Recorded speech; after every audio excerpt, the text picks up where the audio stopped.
and a preview of the Sunday slate with our pick six. Again, our pick six stands as such. Favorite touchdown scorer of the weekend. Somebody to hit Pater and cash a ticket. Moneyline Underdog to pull off the outright upset. Our favorite under of the weekend. A game we see with limited scoring. In alt line, a couple of plus money prices. A yardage prop. Somebody to go over a number that is set. And then we combine forces for a two-leg 6-point teaser. One of these days, we'll make it work, but they call it a teaser for a reason.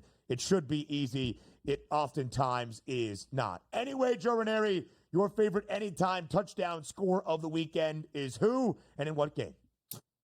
Yeah, I'm going to go to the Kansas City Chiefs and Carolina Panthers, and I'll go with Travis Kelce getting back into the end zone after the Bills took him out of there last week here. I just don't see the Panthers linebackers and safeties doing anything against them. I think it'll be old reliable. Carolina's allowed 7 touchdowns to tight ends already this year. And I think he'll have a field day in this game. I do think Kelce will find pay dirt rather easily in this one. Yeah, I like that look at a plus 115 price. Mike Blewett mentioned it, the increased offensive production for Travis Kelce in the last month after a slow start to the year at times. I like the number, Joe. I also like the number for my favorite anytime touchdown scorer. It's Tyreek Hill. He has scored he has scored a touchdown in 2 consecutive games. And honestly, Joe, when I went to look at this, because we have discussed this a few times, the numbers have been so wonky on Tyreek Hill, who led the league in receiving touchdowns a year ago because of the injury to the quarterback, Tua Tagovailoa, even as he made his return and still felt a little bit uncertain. That at times you got Tyreek Hill at a number that you could have never got him at a year ago, minus 140, minus 160, minus 175, because of how often Tyreek Hill was scoring touchdowns. Well, up until 2 weeks ago, he'd only scored in the very first game of the year for Miami. Now he has scored in 2 straight. I actually expected minus 110 or so, still at plus 105. I think the Dolphins have a good day at home against the Patriots, and I think Tyreek Hill hits Pater. Yeah, I agree with you. I do think if it ain't broke, don't fix it. And Tua and Tyreek and Miami have owned New England, and they're going to own them again this weekend here, Ben. Without a doubt, he will find the end zone against that pass defense.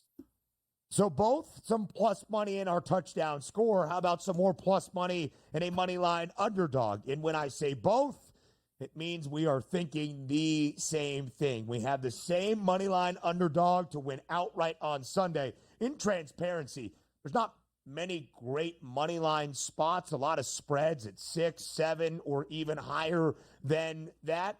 Joe, we're focused on the Windy City. We're both on the Bears. How does Chicago pull off the outright upset over the Vikings on Sunday afternoon?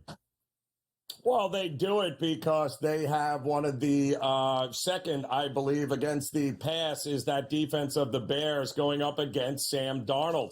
Listen, you beat the Bears by being able to run the ball, and Minnesota can't run the ball. Aaron Jones has been hurt over the last month.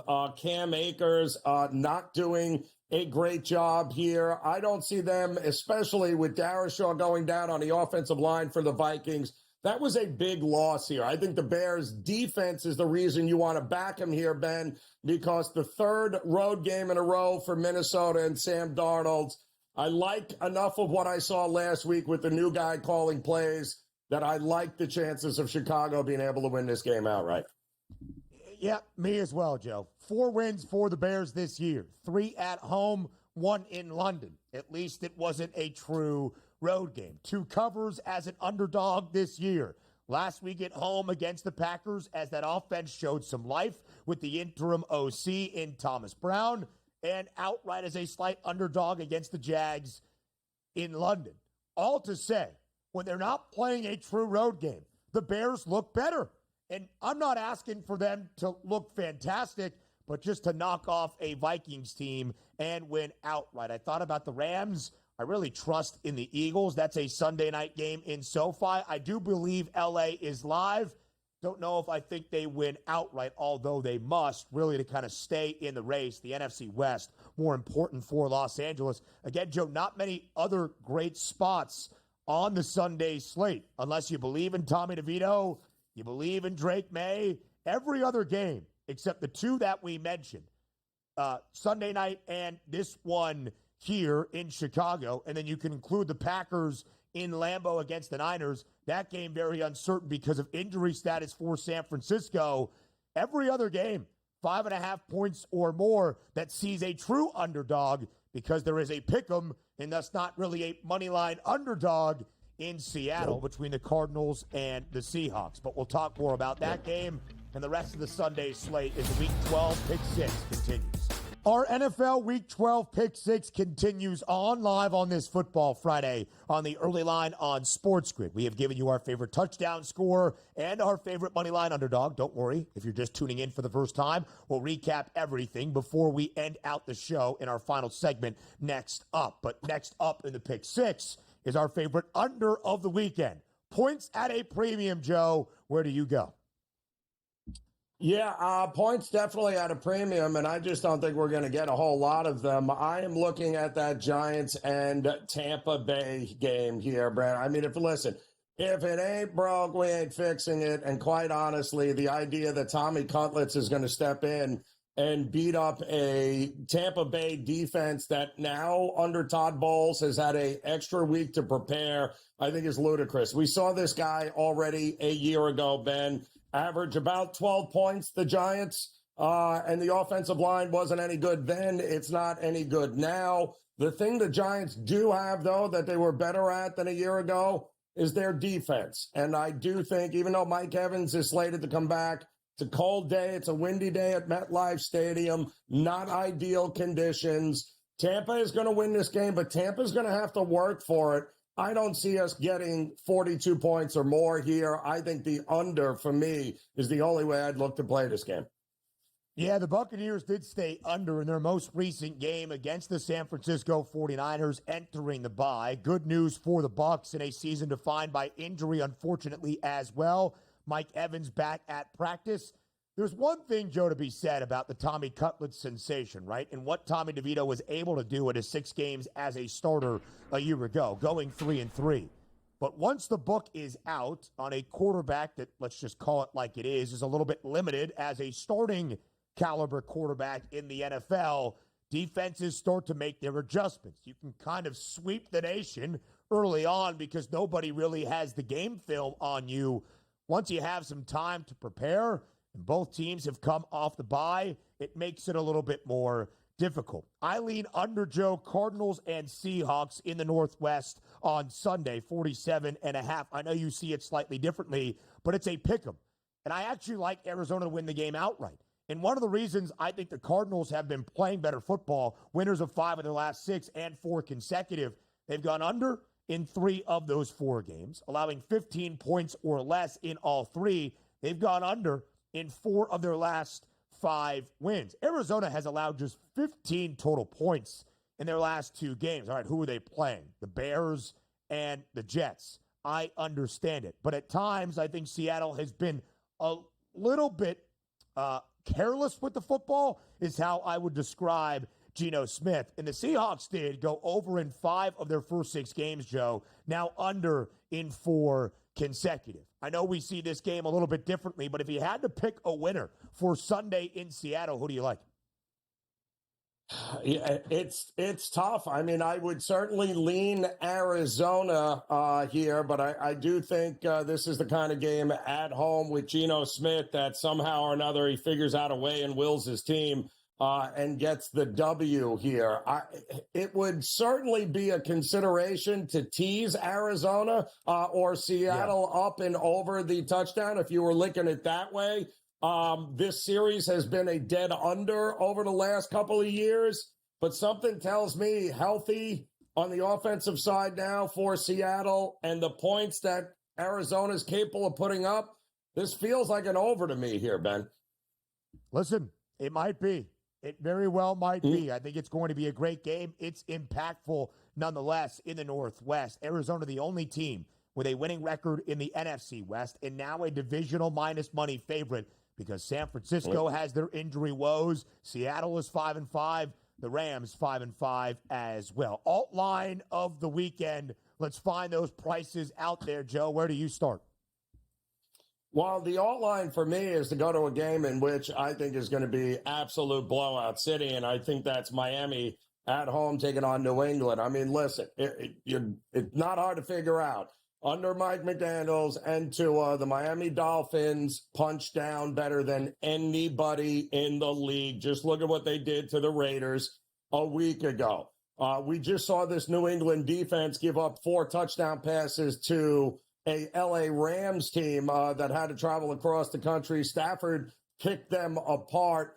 Tua is going to pick this team apart. That's what they do. I got them over 2 or more touchdown passes. I think this is a huge game for Tua, maybe even multiple touchdowns to Tyreek Hill, but I think Waddle gets involved. I think Tua has a monster game. He owns New England, guys. He has owned them since he's been in the league. I think he owns them again on Sunday.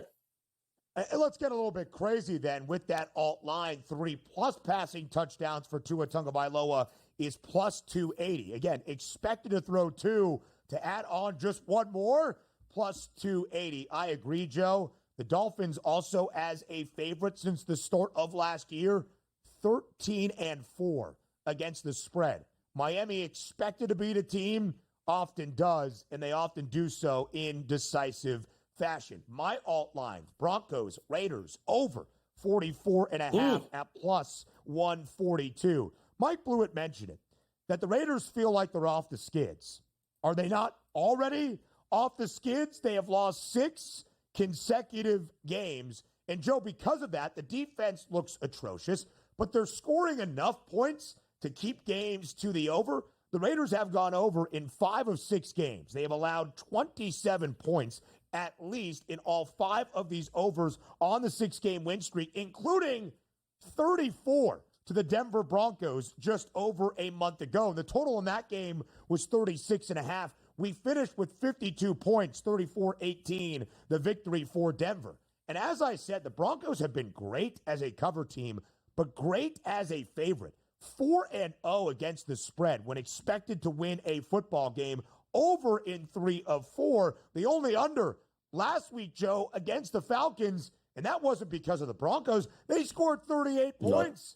Let's get crazy. Over 44.5 in Las Vegas on Sunday at plus 142. 2 more picks in the pick 6. A yardage prop. We combine forces for our 6.2 leg teaser. We recap everything for you to send you into the football weekend.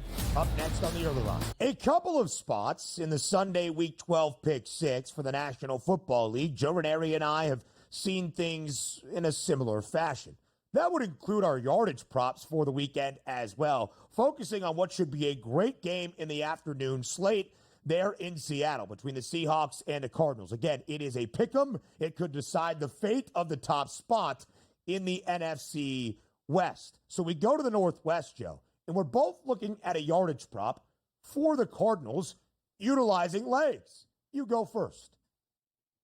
Yeah, I'm going to look at Kyler Murray here, Ben, who has pretty much, this number just stuck out to me given the fact that he averages at least 7 rushes for 47 yards in his career versus the division rival here in Seattle. In fact, he has rushed for 60 or more yards against them 3 times. This feels like, at this point in the season, very playoff-esque type. Fresh off a bye week here. And I don't know, the Seattle run defense has had all sorts of issues here. I mean, we just watched Brock Purdy run 5 times for 40 yards last week. Yeah. So I am not sure why it is Murray, who has actually gone over this in 4 of his last 5 games against them. No reason for him not to get at least another 30 to 40 yards on the ground in this one. That's the way I'm looking for an over prop. And that number on the uptick as well, now 29.5. Joe, it's the same spot I looked, and then another number caught my eye. That's James Conner at only 68.5 rushing yards. To your point, the Seahawks are still the 6th worst rushing defense in the National Football League. I looked at Christian McCaffrey going over his combo prop last week. He didn't quite get there despite having 106 scrimmage yards because he was stuck on 80 rushing yards for a while against Seattle. If James Conner gets 80, he's well over his prop on Sunday against the Seahawks. And in the two divisional games that Arizona has played this season, both wins, by the way, as the Cardinals are the favorites to win the NFC West, James Conner, 122 yards against the Rams, 86 against San Francisco. I think it's a heavy ground attack for this Arizona team on Sunday over Kyler Murray, over James Conner. Now, we combine forces for our two-leg 6-point teaser. The Niners spurned me last week, Joe, keeping us from what would have been success. Wait. No, I didn't have the Niners last week. I had the Niners 2 weeks ago. We won last week. I had the Packers. That's what I was asking. We had the Bengals. So we had the Bengals and we had the Packers. Bengals 7.5, and same thing with the Packers. That's a winner, my man. That's a winner. Oh, my God. Here I am thinking we're worse at our job than we are. Great stuff, Joe. All right, let's keep it rolling then. 2 straight teaser picks that we are going to hit for you week in, week out. And Joe, again, rather similar fashion, looking at around a touchdown favorite on Sunday and basically bringing them down to a pick to just win the game outright. Who is your first leg of our 2-leg teaser? To me, it's all, if it ain't broke, don't fix it. It's Miami at home. I don't often like to come down in this here, but they are the home team, and the history of Tua against this team has been unreal. Not to mention the buzz around Miami is huge, Ben. Listen, they have a very favorable schedule, including this game against New England. They still have an outside shot at making a run at a wild card spot here. They know it. The media knows it, and they have no more room for error. So I anticipate they will do what they always do against less than teams, and they will beat the snot out of them. So I'll take it down to a point and a half, and I'll back Miami. Yeah, I agree with that look as well. Joey mentioned how good the Dolphins are as a favorite in the last year plus. The Texans, not so great as a favorite, but I don't think they lose on Sunday at home to the Titans. Why do I say that? Well, Houston's a 7.5-point home favorite against a bad Tennessee team that's just 2-8 and has not covered in any of its 8 losses. So if Houston wins, thus they can win outright by 1.5 in a good teaser spot. All right, quickly, Joe, 50 seconds left in our show. Run through your pick 6. I'll do the same. All right, going with anytime touchdown, Travis Kelce. The Bears are going to be my Moneyline underdog. I'm going the under Giants, Tampa Bay. I'm going Tua, 2 or even 3 or more touchdown passes for the alt line. Kyler Murray over his rushing prop. And, of course, Miami is my teaser leg. All right, I go Tyreek Hill to find Patriot for a 3rd straight game. Bears money line as well against the Vikings. Cards Seahawks under 47.5. Broncos Raiders alt over 44 and a hook. James Conner over his rushing yards prop. And the Texans, my leg of that 2-leg teaser.